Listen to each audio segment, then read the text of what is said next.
പ്രാർത്ഥനയിൻ സമയമിതല്ലോ മോർഗി വരുകി സഗദാ പതിവിൻ പടി നിൻ കൂട്ടത്തലയായി പ്രാർത്ഥിക്ക ഇമ്പമെഴും നിൻ പാട്ടിൽ ശ്രദ്ധിച്ചിടും നിൻ ആടുകളെ മൂശേ പോൽ കൈവാഴ്ത്തേണം. പിതാവിനും പുത്രനും പരിശുദ്ധാത്മാവിനും സ്തുതി, ആദ്യം മുതൽ എന്നേക്കും തന്നെ ആമേൻ. നമ്മുടെ കർത്താവ് ഉയർത്തെഴുന്നേറ്റിരിക്കുന്നു, സത്യമായും അവൻ ഉയർത്തെഴുന്നേറ്റിരിക്കുന്നു. ഉയർത്തെഴുന്നേറ്റവനായ നമ്മുടെ കർത്താവായ യേശുക്രിസ്തുവിൻ്റെ അതിപരിശുദ്ധ തിരുനാമത്തിൽ ഏവർക്കും വന്ദനം. ക്രിസ്തുവിൻ്റെ സമാധാനവും ശാന്തിയും നിങ്ങളിൽ എന്നാളും വാഴട്ടെ. ഹേവോറോ ദിനങ്ങൾ എന്നറിയപ്പെടുന്ന ഈ ദിനങ്ങൾ വെണ്മയുള്ളതും ശുദ്ധിയുള്ളതുമായി എല്ലാവർക്കും ഇടയായിത്തീരട്ടെ. ഹേവോറോ എന്ന് പറഞ്ഞാൽ വെണ്മയുള്ളത് എന്നാണ് അർത്ഥം. ശുഭ്രവസ്ത്രധാരികളായി കർത്താവിനെ എതിരേൽക്കുവാൻ തക്കവണ്ണം ഉയർത്തെഴുന്നേറ്റിരിക്കുന്നവനായ കർത്താവ് വെണ്മയുള്ളതായി ശോഭിക്കത്തക്കവണ്ണം നമ്മുടെ ഹൃദയ വയലുകൾ പ്രകാശിക്കട്ടെ എന്ന് മാത്രം ആശംസിച്ചുകൊണ്ട് നമ്മൾ തുടർന്നുകൊണ്ട് പോന്നിരുന്ന ബലിവേദിയുടെ ശുശ്രൂഷ ബാക്കി ഭാഗത്തിലേക്ക് നമ്മൾ പ്രവേശിക്കുകയാണ്. ബലിവേദിയിൽ വിശുദ്ധ കുർബാനയിലെ പരിശുദ്ധ ദൈവമാതാവിനോടുള്ള മധ്യസ്ഥ പ്രാർത്ഥനയുടെ ഭാഗം വരെയാണ് നമ്മൾ പഠിച്ചിരുന്നത്. വിശുദ്ധ കുർബാനയുടെ എലവേഷന് ശേഷം പരിശുദ്ധ മാതാവിനെയും പരിശുദ്ധന്മാരെയും വാങ്ങിപ്പോയ വൈദിക ഗണങ്ങളെയും വാങ്ങിപ്പോയ എല്ലാ വിശ്വാസികളെയും ഓർക്കുന്ന 4 ക്രമങ്ങളാണ് ഉള്ളത്. മധ്യസ്ഥ പ്രാർത്ഥന ക്രമീകരിക്കപ്പെട്ടിരിക്കുന്നത് വാങ്ങിപ്പോയവരുടെ സജീവത്വമില്ലാതെ, അവരുടെ സാന്നിധ്യമില്ലാതെ നമ്മൾ ആരാധന അർപ്പിക്കുന്നില്ല. അതുകൊണ്ട് ഈ സമയത്ത് അവരെ പ്രത്യേകമായി ഓർത്ത് പ്രാർത്ഥിക്കുകയും അവരോട് മധ്യസ്ഥത അണയ്ക്കുകയുമാണ് ചെയ്യുന്നത്. പ്രത്യേകിച്ച് സഹോദരന്മാരും പരിശുദ്ധന്മാരും എന്ന് പറയുമ്പോൾ അവർ കർത്താവിന് വേണ്ടി ജീവിച്ചിട്ടുള്ളവരും കർത്താവിന് വേണ്ടി രക്തസാക്ഷിയായിട്ടുള്ളവരുമായിട്ടുള്ള പരിശുദ്ധ പിതാക്കന്മാരെ നമ്മൾ ഓർക്കുമ്പോൾ നമ്മൾ അവരോട് മധ്യസ്ഥ പ്രാർത്ഥന യാചിക്കുകയാണ് ചെയ്യുന്നത്. കർത്താവിന് വേണ്ടി ജീവിച്ച് മരിച്ചവർ അവൻ്റെ സന്നിധിയിൽ എത്രയും ശ്രേഷ്ഠരും മാന്യരുമായിട്ട് നമ്മൾ പരിഗണിക്കുന്നു. അതുകൊണ്ട് തന്നെ അവരുടെ മധ്യസ്ഥത അങ്ങോട്ട് നമ്മൾ യാചിക്കുന്നു. നീതിമാൻ്റെ ഓർമ്മ അനുഗ്രഹിക്കപ്പെട്ടത്. അതുമാത്രമല്ല, വിശുദ്ധ മത്തായിയുടെ സുവിശേഷം 10-ാം അധ്യായം 41-ാം വാക്യത്തിൽ നീതിമാൻ്റെ നാമത്തിൽ നീതിമാനെ കൈക്കൊള്ളുന്നവന് നീതിമാൻ്റെ പ്രതിഫലം ലഭിക്കും എന്നുള്ള ഒരു വചനമുണ്ട്. അതുകൊണ്ട് ഇവരെ ഓർത്ത് അവരുടെ മധ്യസ്ഥയിൽ ശരണം പ്രാപിക്കുവാൻ കർത്താവ് നമ്മളോട് ആവശ്യപ്പെട്ടിരിക്കുന്നു. അതുമാത്രമല്ല, എബ്രായർക്ക് എഴുതിയ ലേഖനം 13-ാം അധ്യായം 7-ാം വാക്യത്തിൽ നിങ്ങളോട് ദൈവവചനം പ്രസംഗിച്ച് നിങ്ങളെ നടത്തിയവരെ ഓർത്തുകൊള്ളുവീൻ, അവരുടെ ജീവ അവസാനം ഓർത്ത് അവരുടെ വിശ്വാസം അനുകരിപ്പീൻ എന്ന് പൗലോസ്ലീഹ നമ്മളോട് ആഹ്വാനം ചെയ്യുന്നു. അങ്ങനെ വാങ്ങിപ്പോയവരുടെ എല്ലാവരുടെയും, അത് പരിശുദ്ധ മാതാവിൻ്റെയും പരിശുദ്ധന്മാരുടെയും സാധകന്മാരുടെയും വാങ്ങിപ്പോയ വൈദിക ഗണങ്ങളെയും വാങ്ങിപ്പോയ എല്ലാ വിശ്വാസികളെയും ആരാധനയിൽ അവരുടെ സജീവത്വത്തെ നമ്മൾ ഏറ്റെടുത്തുകൊണ്ട് അവരുമായി ഒരുമിച്ച് നിന്ന് ദൈവത്തെ ആരാധിക്കുന്ന മനോഹരമായ ഒരു സന്ദർഭമാണ് മധ്യസ്ഥ പ്രാർത്ഥന എന്ന് പറയുന്നത്. വിശുദ്ധ ലൂക്കോസിൻ്റെ സുവിശേഷം 20-ാം അധ്യായം 38-ാം വാക്യത്തിൽ ദൈവമോ മരിച്ചവരുടെ ദൈവമല്ല, ജീവനുള്ളവരുടെ ദൈവമത്രേ, എല്ലാവരും അവന് ജീവിച്ചിരിക്കുന്നു എന്ന് സാക്ഷിക്കുന്നുണ്ട്. അതുകൊണ്ട് വാങ്ങിപ്പോയവരും നമ്മളും ഒരുമിച്ചുള്ള ഒരു സജീവ ആരാധനയാണ് ഈ ആരാധന മുഴുവനും. അതുകൊണ്ട് ഈ സമയത്ത് അവരുടെ മധ്യസ്ഥതയിൽ ധൂപാർപ്പണം നടത്തിക്കൊണ്ടാണ് ഈ ശുശ്രൂഷ നിർവഹിക്കുന്നത്. രണ്ടാമത്തെ ഈ മധ്യസ്ഥ പ്രാർത്ഥന സഹോദരന്മാരോടും പരിശുദ്ധന്മാരോടുമാണ്. അവിടെ ഉപയോഗിക്കുന്ന നിറം 8-ാം നിറമാണ്. നീതിമാൻ പനപോലെ തളുത്തിണമേ, വളരും അവൻ ലെബനോൻ കാരകിൽ പോൽ. നീതിമാൻ ആരാണ്? നീതിമാൻ എന്നുള്ള കാര്യം നമ്മൾ പഠിച്ചിട്ടുള്ളതാണ്. കർത്താവ് നീതീകരിച്ച് വിശുദ്ധീകരിക്കുന്നവൻ നീതീകരണം പ്രാപിക്കുകയും ആ നീതീകരണം പ്രാപിക്കുന്നവൻ വിശുദ്ധിയോടെ ജീവിച്ച് തൻ്റെ നീതി നിലനിർത്തുകയും ചെയ്യുന്ന ആ മനുഷ്യരെയാണ് നീതിമാന്മാർ എന്ന് പറയുന്നത്.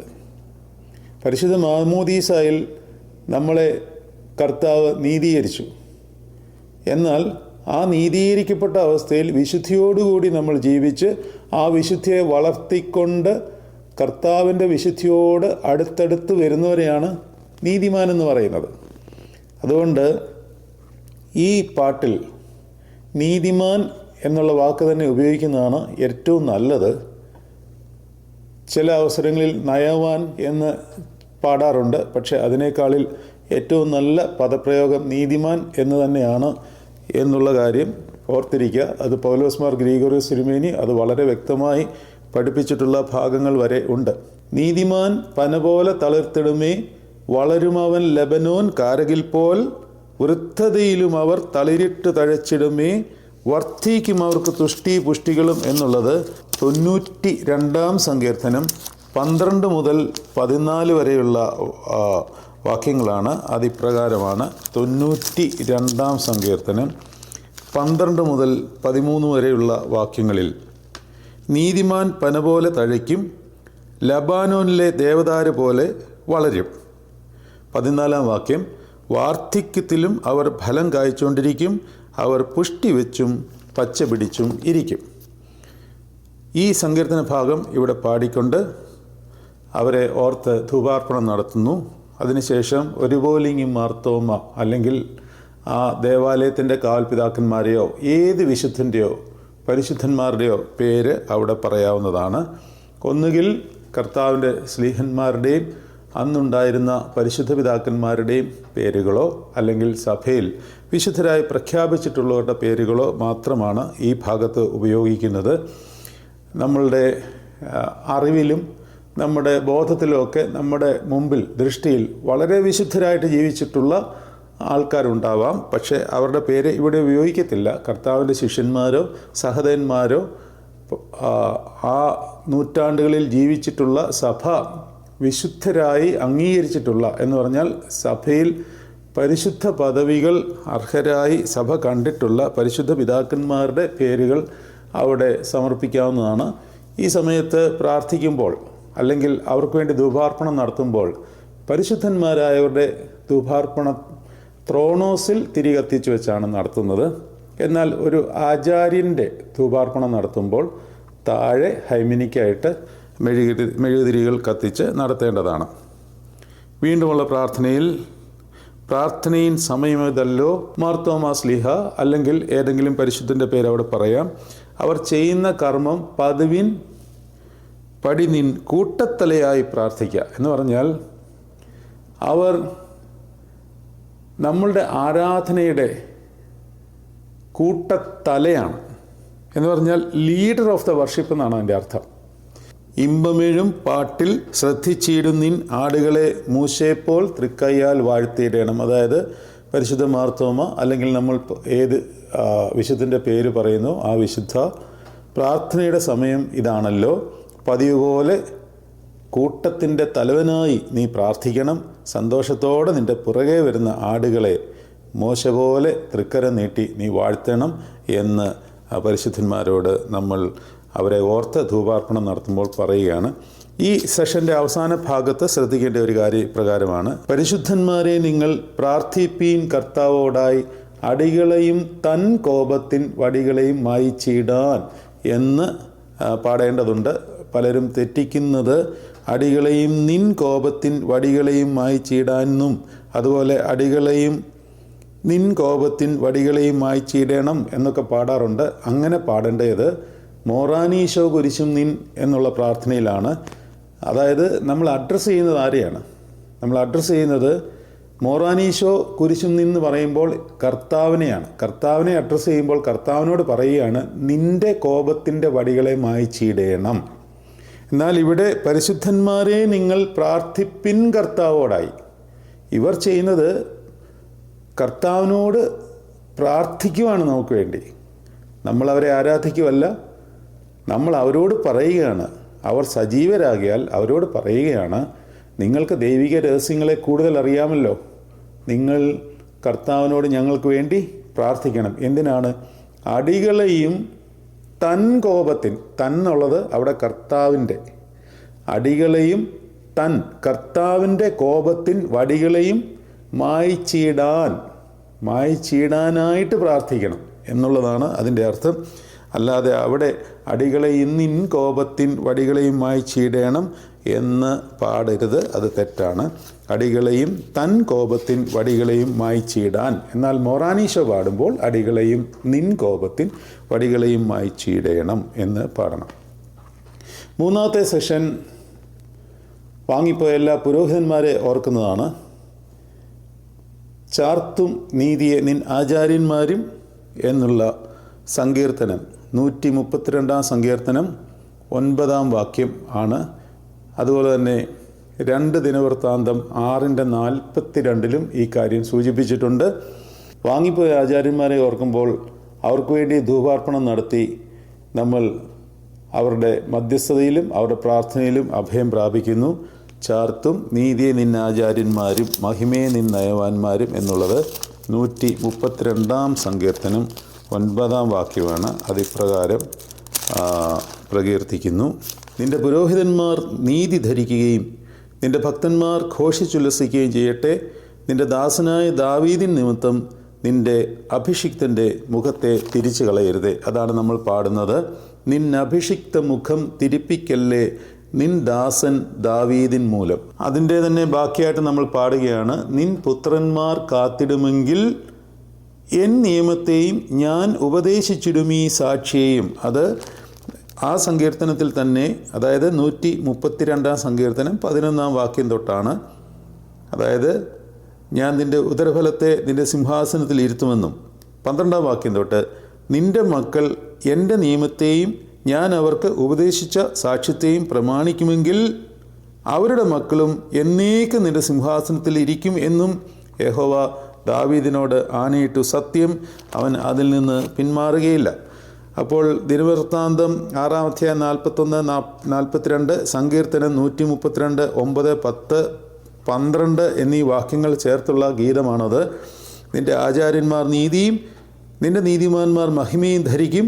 നിൻ്റെ പുത്രന്മാർ എൻ്റെ നിയമത്തെയും ഞാൻ ഉപദേശിക്കുന്ന സാക്ഷിയും അനുസരിക്കുമെങ്കിൽ നിൻ്റെ ദാസനായ ദാവീദ് മൂലം നിൻ്റെ അഭിഷത്തിൻ്റെ മുഖം നീ തിരിച്ചു കളയല്ലേ എന്ന് ഉള്ള സങ്കീർത്തനം പാടിക്കൊണ്ടാണ് വാങ്ങിപ്പോയ വൈദികരെ എല്ലാവരെയും ഓർത്ത് പ്രാർത്ഥിക്കുന്നത്. വീണ്ടും ശുചിയുടെ ശുദ്ധ്യ ബെസ്കുദിശ. ബെത് ഖുദിശോ എന്ന് പറഞ്ഞാൽ പരിശുദ്ധ ഭവനം എന്നാണ് അർത്ഥം. ബെയ്ത്ത് എന്നാൽ ഭവനം എന്നാണ്. ഖുദിശോ വിശുദ്ധിയുള്ളത്. ശുചിയോട് ശുദ്ധ്യ ബെത് ഖുദിശ എന്ന് പറഞ്ഞാൽ പരിശുദ്ധിയോടുകൂടി പരിശുദ്ധ ഭവനത്തിൽ സ്പർശിച്ചിട്ടുള്ള പാദങ്ങൾ, പുക്കുദ്യാനദ്വാരങ്ങൾ വാനവരൊത്ത് വസിക്കണം. പലരും പൂക്കുദ്യാനദ്വാരങ്ങൾ എന്ന് പാടാറുണ്ട്, അത് തെറ്റാണ്. പുക്കുദ്യാനദ്വാരങ്ങൾ എന്ന് പറഞ്ഞാൽ ശുചിയോടും വിശുദ്ധിയോടും വിശുദ്ധ സ്ഥലം സ്പർശിച്ചിട്ടുള്ള ആ കാലുകൾ സ്വർഗീയ ഉദ്യാനത്തിൽ പ്രവേശിച്ച് സ്വർഗീയരുടെ കൂടെ ചേർന്ന് വസിക്കുന്നതിന് ഇടയാക്കണമേ എന്ന് നമ്മൾ അവർക്ക് വേണ്ടി പ്രാർത്ഥിക്കുകയാണ്. അപ്പോൾ ഇവിടെ ഒരു കാര്യം നമ്മൾ ശ്രദ്ധിക്കേണ്ടത്, സാദിക്കോ അല്ലെങ്കിൽ പരിശുദ്ധന്മാരെ അവരുടെ മധ്യസ്ഥത ഓർത്ത് ധൂപാർപ്പണം തൊട്ട് മുമ്പിലത്തെ സെഷനിൽ നടത്തിയപ്പോൾ നമ്മൾ അവരോട് മധ്യസ്ഥത അണയ്ക്കുകയാണ്. നമ്മൾ അവർക്ക് വേണ്ടി പ്രാർത്ഥിക്കുന്നില്ല. പ്രാർത്ഥിക്കുന്നതിൽ കുഴപ്പമൊന്നുമില്ല. പക്ഷേ അവർ നമ്മളെക്കാളിൽ എത്രയോ മടങ്ങ് വിശുദ്ധരാണ് എന്ന് നമ്മൾ വിശ്വസിക്കുന്നതുകൊണ്ട്. കാരണം കർത്താവിന് വേണ്ടി രക്തസാക്ഷികളൊക്കെ ആയവരാണ്. അപ്പോസ്തോലന്മാരും അതിനുശേഷം വന്ന ആദിമസഭയിലെ പിതാക്കന്മാരെല്ലാം കർത്താവിന് വേണ്ടി രക്തസാക്ഷികളായവരും കർത്താവിനെ അതുപോലെ സ്നേഹിച്ച് വിശുദ്ധിയിൽ ജീവിച്ചവരുമാണ്. അതുകൊണ്ട് അവർക്ക് വേണ്ടി ധൂപാർപ്പണം നടത്തുമ്പോൾ അല്ലെങ്കിൽ അവരുടെ മധ്യസ്ഥത നമ്മൾ അപേക്ഷിക്കുകയാണ് ചെയ്യുന്നത്. എന്നാൽ ഈ ചാർത്തുനീതിയെ പാടുമ്പോൾ നമ്മൾ അവർക്ക് വേണ്ടി കൂടെ പ്രാർത്ഥിക്കുകയാണ്. അതിനർത്ഥം അവർ വിശുദ്ധരായിരുന്നില്ല എന്നൊന്നുമല്ല, പക്ഷേ അതിൻ്റെ ഒരു ക്രമം ആ രീതിയിലാണ് ചിട്ടപ്പെടുത്തിയിരിക്കുന്നത്. വീണ്ടും നമ്മൾ പാടുന്നു, ദൈവം സൃഷ്ടിച്ച ആദത്തെ സൃഷ്ടാവോട് തുല്യം സൃഷ്ടിച്ചിട്ട് മൺമേലുദ്യാനത്തിൽ തരുനിരയിൽ പോയി വന്നിടുന്നത് കാൺമാനുള്ള ആനന്ദം സൂക്ഷിച്ചും കൊണ്ടേ മേവി കൂറുനീറന്മാർ മണ്ണിനുയർച്ചയിൽ ആശ്ചര്യം. എന്താണ് ആ പാടിയത്? ദൈവം ആദാമിനെ തന്നോട് തുല്യനായിട്ട് സൃഷ്ടിച്ചു. ആ മനുഷ്യൻ തോട്ടത്തിൽ വൃക്ഷങ്ങളുടെ ഇടയിൽ വരുന്നതും അവിടെ നിന്ന് പോകുന്നതും കാണുവാനുള്ള സന്തോഷം കൊണ്ട് ദൈവം അവനെ സൂക്ഷിച്ചു നോക്കുമ്പോൾ ഈറേരായ മാലാഖമാർ ഈ മണ്ണായ മനുഷ്യൻ്റെ ഉയർച്ചയിൽ ആനന്ദിക്കുകയാണ്. ഇതിന് മറ്റൊരർത്ഥം കൂടെയുണ്ട്. ഈ മണ്ണായ മനുഷ്യനാണ് കർത്താവിൻ്റെ ശരീരരക്തങ്ങൾ സ്പർശിക്കുന്നത്. അതുകൊണ്ട് നമ്മൾ പാടുന്നത് പോലെ വാനവരിടയിൽ അസൂയാദോഷം പാടുണ്ടെങ്കിൽ മാനുഷസുതരോട് ആ ക്രോബേന്മാർക്ക് ഉണ്ടത് ന്യൂനം. കാരണം എന്താണ്? ആരെ മിന്നലുടുത്തോർ നോക്കുകിൽ എരിയുന്ന ഉടനെ അവനെ മൺമയർ ഭക്ഷിച്ചു മുഖം തെളിയുന്നേറ്റം. മിന്നലുടുത്തവരാരാണ്? മാലാഖമാർ. അവർ തീ കൊണ്ടുള്ളവരാണ്. ആ തീ കൊണ്ടുള്ളവർ ആരെ നോക്കുമ്പോൾ എരിഞ്ഞു പോകുന്നുവോ അവനെ മനുഷ്യർ കൈകളിലേറ്റി ആഘോഷിക്കുകയും ഭക്ഷിക്കുകയും ചെയ്യുന്നതുകൊണ്ട് മണ്ണിൻ്റെ ഉയർച്ചയിൽ ഈറന്മാർ ആശ്ചര്യം കൂറുന്നു എന്ന് പിതാക്കന്മാർ ഈ ഗീതത്തിലൂടെ നമ്മളെ ഉദ്ബോധിപ്പിക്കുകയാണ്. അടുത്ത ഗീതം ഒന്ന് ശ്രദ്ധിക്കേണ്ടതാണ്.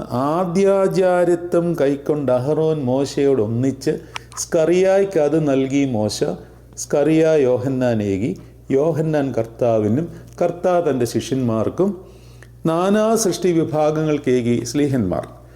ഇത് പൗരോഹിത്യത്തിൻ്റെ പിന്തുടർച്ചാവകാശം പഴയ നിയമം മുതൽ പുതിയ നിയമം വരെയും പുതിയ നിയമത്തിൽ നിന്ന് ഈ തലമുറ വരെയും എങ്ങനെ കൈമാറപ്പെട്ടു എന്നുള്ളത് വളരെ വ്യക്തമായിട്ട് പിതാക്കന്മാർ പഠിപ്പിക്കുകയാണ്. പക്ഷേ അവിടെ ശ്രദ്ധിക്കേണ്ട ഒരു കാര്യമുണ്ട്. ആദ്യാചാര്യത്വം മോശയും അഹ്റോനും ഒരുമിച്ച് കൈക്കൊണ്ടു.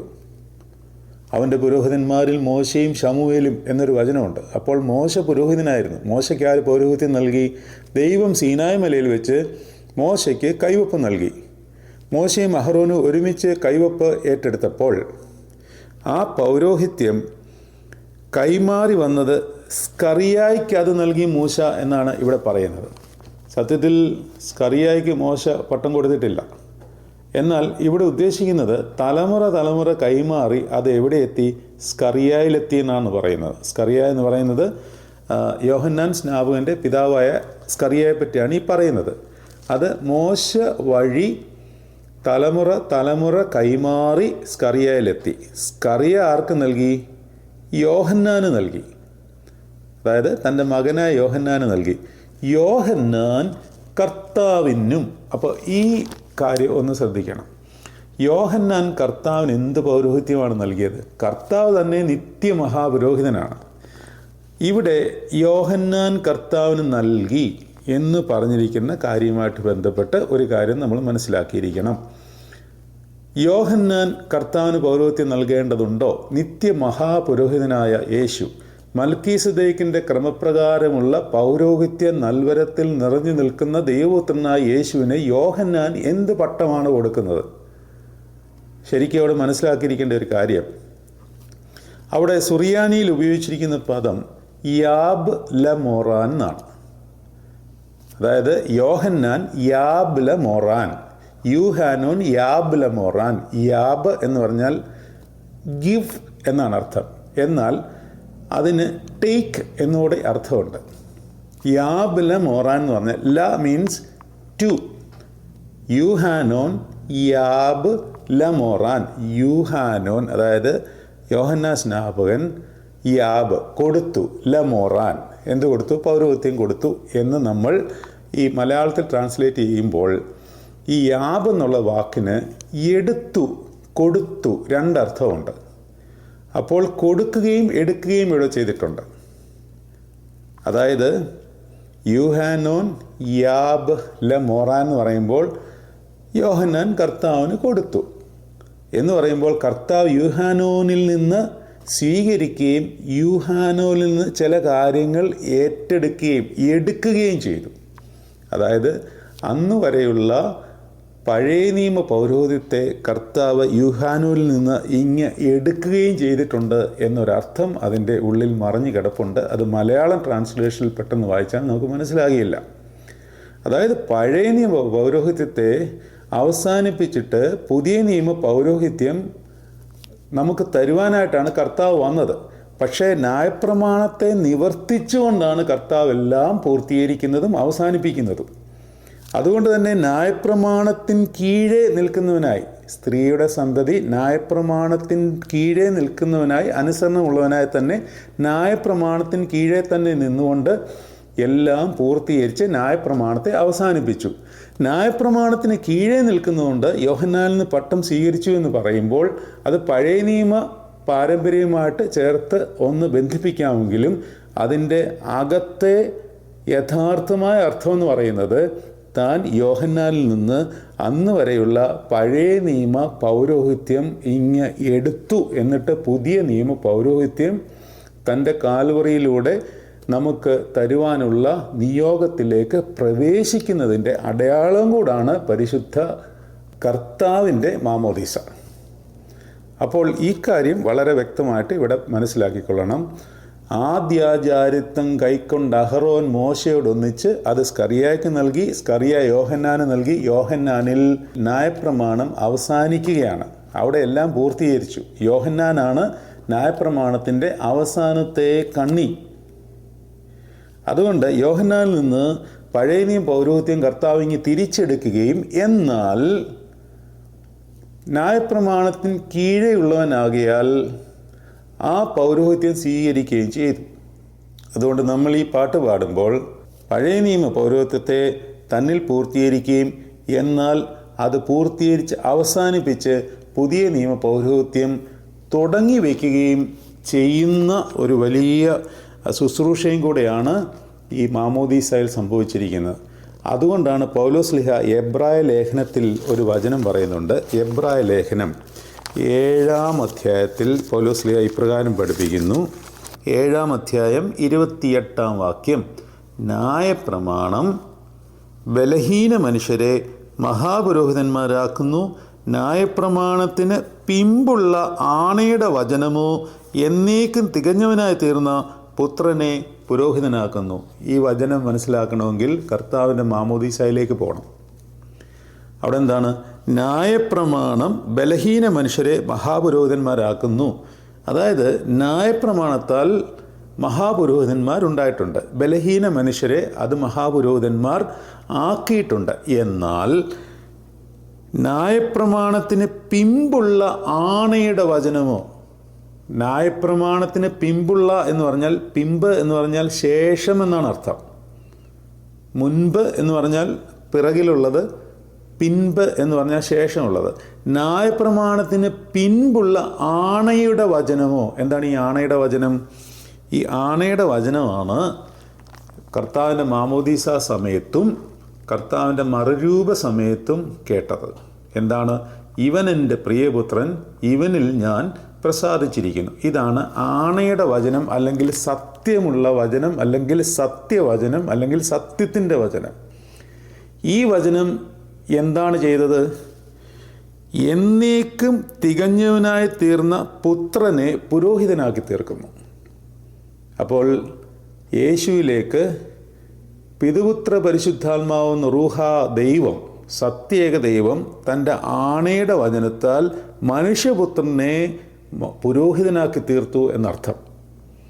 ക്രിസ്തു ദൈവപുത്രനായിരിക്കെ അവനിൽ തന്നെ മഹാപുരോഹിതനാണെങ്കിലും അവൻ മനുഷ്യനായി തീർന്നതുകൊണ്ട് ആണയുടെ വചനത്താൽ, എന്ന് പറഞ്ഞാൽ ഇവൻ എൻ്റെ പ്രിയപുത്രൻ, ഇവനിൽ ഞാൻ പ്രസാദിച്ചിരിക്കുന്നു എന്ന സ്വർഗത്തിൽ നിന്ന് ഒരു ശബ്ദമുണ്ടായി എന്ന് യോഹന്നാൻ സ്നാപകൻ കേട്ട അതിനെയാണ് സത്യമുള്ള വചനം, അല്ലെങ്കിൽ സത്യത്തിൻ്റെ വചനം, അല്ലെങ്കിൽ ആണയുടെ വചനം എന്ന് പറയുന്നത്. ഈ ആണയുടെ വചനം ഈ പുത്രനെ മാമോദീസ സമയത്ത് പുരോഹിതനാക്കി തീർത്തു. ആണയുടെ വചനത്താൽ പുതിയ പൗരോഹിത്യത്തിൻ്റെ അടയാളം പരിശുദ്ധ മാമോദീസയിൽ അപ്രകാരം തുടങ്ങി. അങ്ങനെ തുടങ്ങിയെങ്കിൽ വേറൊരു പൗരോഹിത്യം ഇനി നിലനിൽക്കുന്നില്ല. അതുകൊണ്ട് തന്നെ ന്യായപ്രമാണത്തിന് കീഴിൽ വന്നവനായ കർത്താവ് ന്യായപ്രമാണത്തെ പൂർത്തീകരിക്കുവാനായിട്ട് ന്യായപ്രമാണത്തിന് കീഴിലുള്ള പൗരോഹിത്യത്തെ സ്വീകരിക്കുന്നത് പോലെ യോഹന്നാൻ സ്നാപകനിൽ നിന്ന് മാമോദീസ സ്വീകരിക്കുകയും, എന്നാൽ ആ മാമോദീസ സ്വീകരിക്കുന്നതിനോടൊപ്പം യോഹന്നാനിലുണ്ടായിരുന്ന പഴയ നിയമ പൗരോഹിത്യത്തെ താനിങ്ങ് തിരിച്ചെടുക്കുകയും ചെയ്തു. അതുകൊണ്ട് യൂഹാനോൻ യാബ്ല മോറാൻ എന്ന് പറയുമ്പോൾ യൂഹാനോൻ കൊടുത്തു, കർത്താവ് ആ പഴയ പൗരോഹിത്യം യൂഹാനിൽ നിന്ന് എടുക്കുകയും ചെയ്തു എന്ന് അർത്ഥമുണ്ട്. അതുകൊണ്ട് വാങ്ങിപ്പോയ ഈ ആചാര്യന്മാരെ ഓർക്കുന്ന ഈ പ്രാർത്ഥനയിൽ ഈ പാട്ടിൻ്റെ അർത്ഥം നിങ്ങൾ മനസ്സിലാക്കിയിരിക്കണം. പിന്നീടുള്ള മുടികൾ മുടഞ്ഞവ നിരനിരയായി ബലിപീഠത്തിലിരിപ്പുണ്ട്, നിർമ്മലരായി പരികർമ്മിപ്പോരാചാര്യർക്കവ ചൂടിയിടും. മുടികൾ മുടഞ്ഞവ, മുടികൾ എന്ന് പറഞ്ഞാൽ കിരീടം എന്നാണ് അർത്ഥം. അതായത് വിശുദ്ധിയോടെ ആചാര്യവേല ശുശ്രൂഷിച്ചിട്ടുള്ളവർക്ക് കർത്താവ് കിരീടത്തെ നൽകി അനുഗ്രഹിക്കും. കിരീടം ഉണ്ടാക്കി തൊട്ട് ബലിപീഠത്തിന് കീഴിൽ വെച്ചിട്ടുണ്ട്. നിർമ്മലരായി കർമ്മം അനുഷ്ഠിക്കുന്ന ആചാര്യന്മാരെ അവ അണിയിക്കും എന്ന് പിതാക്കന്മാർ പാട്ടിലൂടെ പാടുകയാണ്. നാലാമത്തെ മധ്യസ്ഥ പ്രാർത്ഥന വാങ്ങിപ്പോയ എല്ലാ വിശ്വാസികളെയും ഓർത്തുകൊണ്ടാണ്. അവിടെ നമ്മൾ ചൊല്ലുന്ന ഗീതമാണ് മക്കളിലപ്പൻ കൃപ ചെയ്യുവതുപോലെ. അത് 103 സങ്കീർത്തനം 13 മുതൽ 15 വരെയുള്ള വാക്യങ്ങളാണ്. അവിടെ ഇപ്രകാരം എഴുതിയിരിക്കുന്നു: അപ്പന് മക്കളോട് കരുണ തോന്നുന്നത് പോലെ യഹോവയ്ക്ക് തൻ്റെ ഭക്തന്മാരോട് കരുണ തോന്നുന്നു. പിന്നീട് 15-ാമത്തെ വാക്യമാണ്: മനുഷ്യൻ്റെ ആയുസ് പുല്ല് പോലെയാകുന്നു, വയലിലെ പൂ പോലെ അത് പൂക്കുന്നു, കാറ്റ് അതിന്മേൽ അടിക്കുമ്പോൾ അതില്ലാതെയാകുന്നു, അതിൻ്റെ സ്ഥലം പിന്നീട് ആരും അറിയുന്നില്ല എന്നുള്ള വേദഭാഗവുമായിട്ട് ബന്ധപ്പെട്ട് നമ്മൾ ഇപ്രകാരം പാടുന്നു: മക്കളിൽ അപ്പൻ കൃപ ചെയ്യുന്നതുപോലെ ഭക്തന്മാരിൽ ദൈവം കൃപ ചെയ്യും. പുല്ലിന് തുല്യം നരനുടെ നാൾകളഹോ, പൂക്കുന്നിത് വയലിൽ പൂച്ചെടി പോലെ. വാങ്ങിപ്പോയരുമായിട്ടുള്ള സജീവ ബന്ധത്തിൻ്റെ പ്രാധാന്യം എന്താണെന്നുള്ളതെല്ലാം വളരെ വിശദമായിട്ട് നമ്മൾ പഠിച്ചിട്ടുണ്ട്. ഈ ഒരു 4 ക്രമങ്ങളാണ് മധ്യസ്ഥ പ്രാർത്ഥനയിലുള്ളത്. ഇനിയുമുള്ള രഹസ്യാത്മകമായ ശുശ്രൂഷയ്ക്ക് ശേഷം കർത്താവിൻ്റെ 2ാമത്തെ എഴുന്നള്ളത്ത് പ്രഖ്യാപിച്ച് ആ ഒരു അനുസ്മരണത്തിലേക്ക് നമ്മളെ എത്തിക്കുന്ന ശുശ്രൂഷയാണ്. അത് നമുക്ക് അടുത്ത സെഷനിൽ ധ്യാനിക്കുകയും പഠിക്കുകയും ചെയ്യാം. ദൈവം നിങ്ങളെല്ലാവരെയും അനുഗ്രഹിക്കട്ടെ. പ്രാർത്ഥനയിൻ സമയമിതല്ലോ, മോർഗി വരുകി സഗദാ, പതിവിൻ പടി നിൻ കൂട്ടത്തലയായി പ്രാർത്ഥിക്ക. ഇമ്പമെഴും നിൻ പാട്ടിൽ ശ്രദ്ധിച്ചിടും നിൻ ആടുകളെ മൂശേ പോൽ കൈവാഴ്ത്തേണം.